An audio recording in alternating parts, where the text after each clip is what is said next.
ArenaNet. This is Aurora Peachy, and I'm here with Colin Johanson, the game director for Guild Wars 2. Now Guild Wars 2 Heart of Thorns, the expansion. How do you feel now that the cat is finally out of the bag? Oh boy, does it feel good. Yeah. Just relief. yeah. It's I cannot believe we've managed to keep the secret as long as we did. But boy, am I glad we did. Yesterday was awesome, being able to have it all come out the way it did, and yeah. Great sense of relief. We can finally talk about things. Yes, yeah. It's amazing. Everyone can finally say the word expansion. I heard from Ruby a lot. She goes, just please don't say that word. Anything but that word, don't say it. She said everyone did a good job.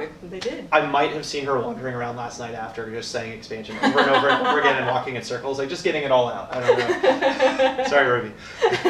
We love you, Ruby. So why do you blow up my Zephyrites?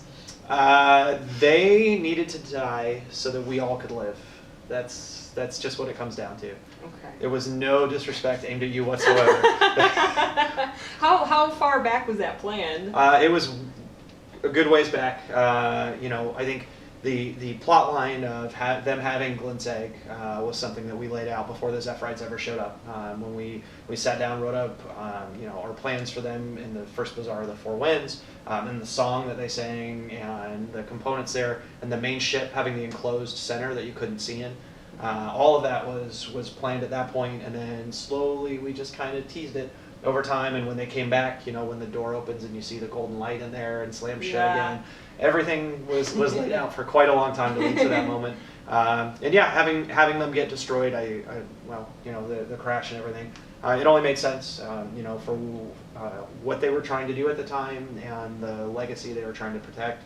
I think as we get into the story of the expansion, the few remaining questions I think that still float about the Zephyrites will get answered, and I think that'll be really cool for players too to see where all that goes. And hopefully, when all is done, their sacrifice won't be in vain. And there's some of them are still out there somewhere. Who knows what might become of the Zephyrites, right? Top. Yeah. Living and dead. Yes. So sad. So how long has the title Heart of Thorns been around, and how did you kind of come up with that? The name of the expansion is actually relatively new.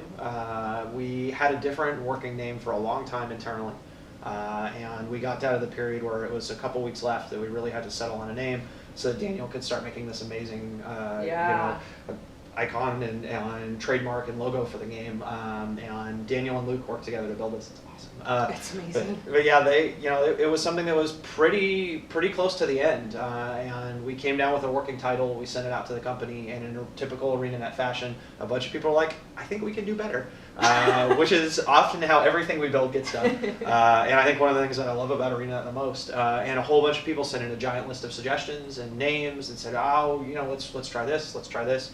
Ultimately, we ended up actually just letting everybody in the company give their thoughts on. We narrowed it down to a list of 4 or 5 names. Said, everybody pick up. What are you most excited about? And this name just shot off the list. Like by far, this was the one that people loved. Not even close. So it made it really easy. I don't know what we would have done if 4 names were all tied with each other.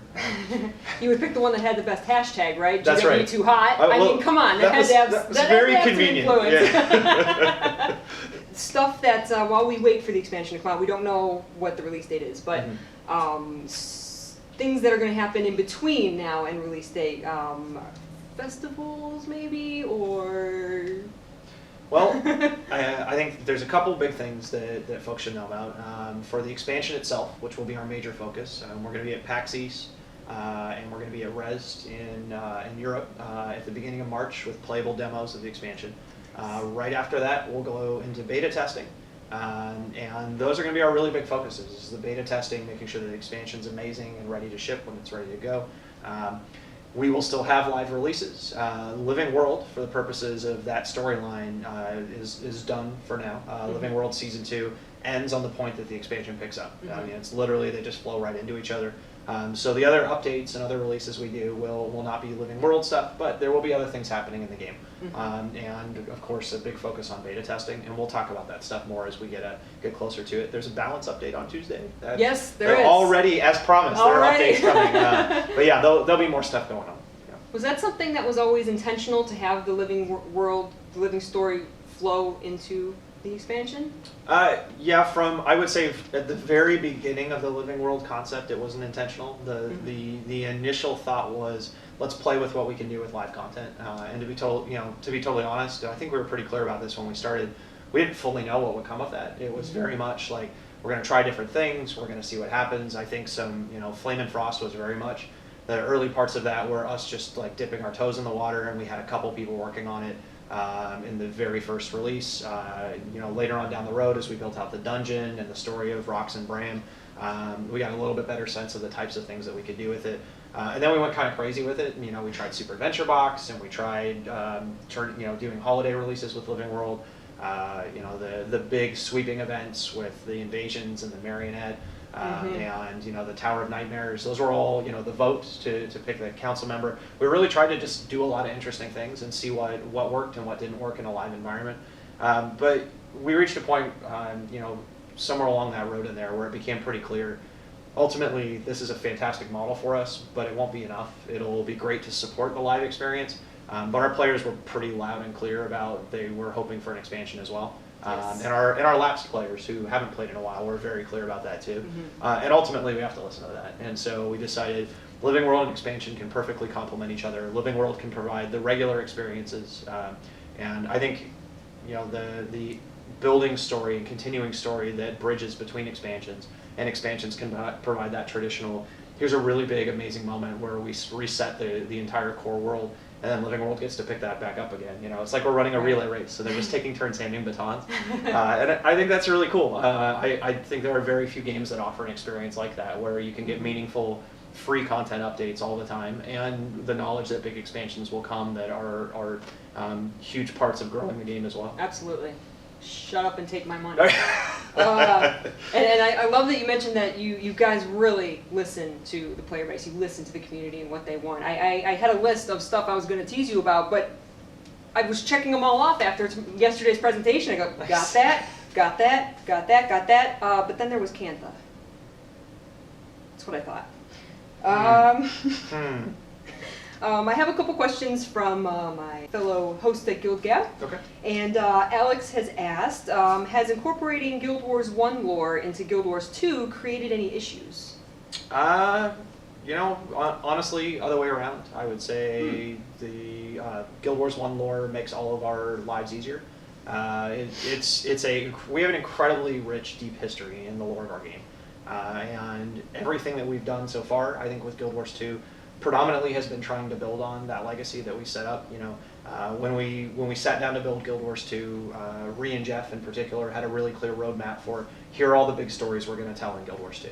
And we are right in the middle right now of one of those biggest stories, which is the story of the actual Solari race, right? Yeah. How often does a game get to actually almost literally like explore a race that just was born? And now, knowing what we know, a race that just was born and was meant to serve the bad guy, the Elder Dragon. And I think it's going to open up a lot of very interesting questions. I think we're already seeing that in our fan base. And as we explore Heart of Maguma, we're going to really dig into some of those questions of what that means for the Solari.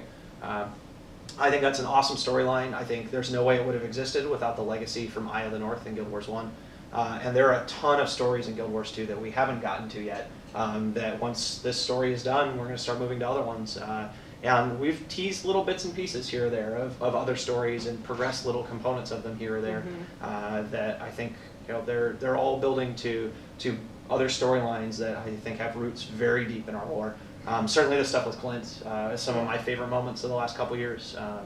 Being able to go back to Clint's Lair and see that, some of the stuff with the Dermot Priory. There's just so many little moments that build back to that. And I think the more we do that, oftentimes, the more it makes our world feel like it is not just a living world in Guild Wars 2, but that the world of Tyria is this truly existing world and place that has all this rich history. So I hope we embrace and do more of it, honestly.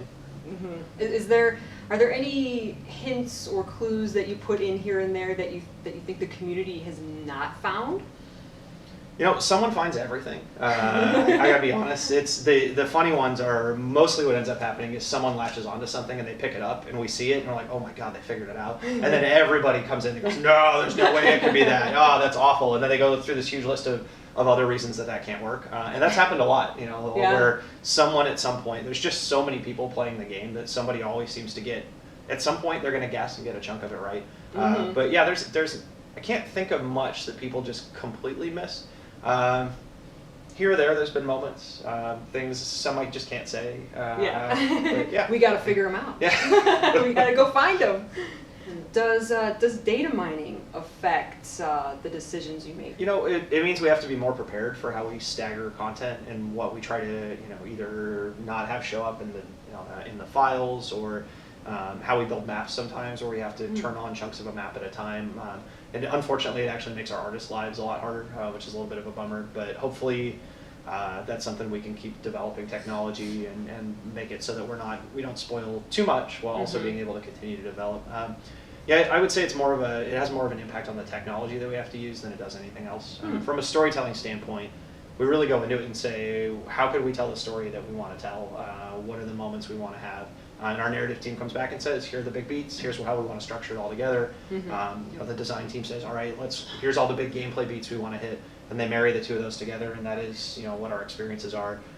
Data miners don't really ever come into the conversation when it comes to those two groups laying out what we're going to build. Right. I have a question from Corvus from Guild Gab. Will there be any opportunities in the future to purchase wider varieties of Guild Wars 2 merchandise? You know, I have no idea. I hope so, but that I am the wrong person to ask that question, unfortunately. All I can say is, boy, I hope so. Yeah. I know everybody was excited about the Shatterer statue and the Zozha and her golem, and then there was a Ritlock action figure that came out. And at the party last night, they were giving them out, and it was so cool to actually see these items. And I believe the Shatterer statue was given out for the Chinese collector's edition, and I know a lot of people over here were like, we need that, we want that, you know. I don't think it was their collector's edition. I think it was a separate thing that they built. And it's an ashtray also, which is kind of hilarious. But yeah. The ashes of the fallen beneath the Shatterer. Ironically, right by its feet, where everybody stands and groups up to kill it. It's the placement was pretty well done. Are there any plans to redo the other world bosses? Not currently. You know, at one point we had a plan to go back through and try to update each one of them, and we did a little bit of work on that.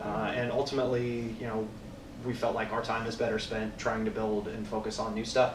I think, you know, a time will come when we have maybe options to play around with going back and looking more at the original game. But there's a certain amount of the more we do that, the more it feels like the game isn't really moving forward and we're just refining on the same thing forever. And I think there's a danger to that, where you don't feel like you're getting a new experience. You feel like, well, they updated that thing, that's cool, that's kind of quality of life. But it is at a cost of not being able to build new stuff.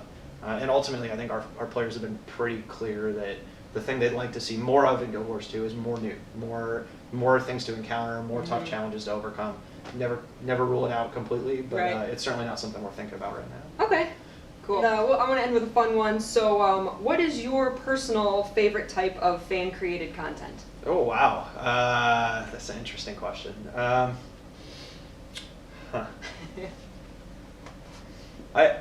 think the videos where people literally make like their own. I'm gonna call them music videos. I don't really know how else to describe it.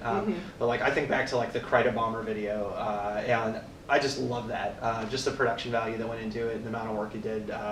Yeah, those I think videos like that for me are my favorite thing to watch, and I'll sit down sometimes and just scroll through an entire list and watch players fan-made videos. Cool. I think the recaps of the Living World stories are also really fun. I really get a kick out of watching people, you know, make their own speculation videos or recapping lore from the original Guild Wars for people who didn't play it or didn't know. I find that really interesting. Sometimes it's like, oh yeah, that's right, we did do that. I forgot about that from 7 years ago. Yeah, that's really cool too. You know, there's so much great stuff. There's a lady showed up last night in a full Char costume at the fan party. And seeing the amount of time and dedication that went into it, and she left and she's like, I've got until next year to get my Ritlock costume ready to go, and she's already planning it out and figuring out how can she get Ritlock the Revenant for next year. Like, how cool is that? Like, that is awesome. It blows me away that people are that passionate and excited about the game. And it's really humbling, honestly, that something that we build gets people that excited about it. So yeah, I mean, really anything people build is great. We look at all of it, but yeah, those are some of my favorites. Awesome. Thank you so much, Colin. Yeah, I really no problem. appreciate you taking the time. And go check out guildwars2.com and heartofthorns.guildwars2.com. Correct, for all the info on Heart of Thorns. See you next time, guys. Bye.